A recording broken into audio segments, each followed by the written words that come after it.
Well, folks, to use an early 20th century metaphor, it seems the bear wants to grow fins and reinforce its whale side. Moving to the front line.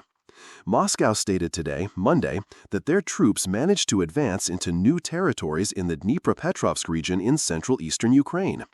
The Russian Defense Ministry said this advance aims, in part, to create a so-called buffer zone, a safety space separating Russian territory from the front line.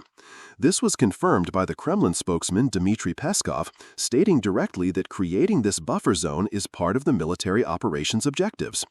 Of course, as I always like to point out, these territorial control claims have not been independently verified so far, nor admitted by the Ukrainians, at least up until the time I recorded this video.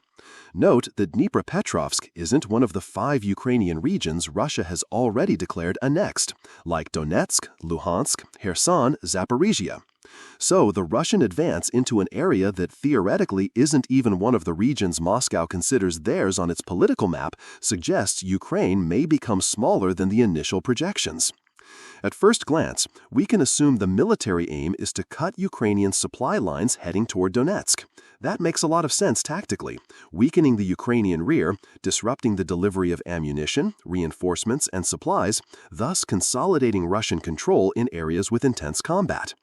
But I still emphasize what Medvedev said, that if Ukraine doesn't accept Russian territorial gains, Moscow will continue advancing militarily.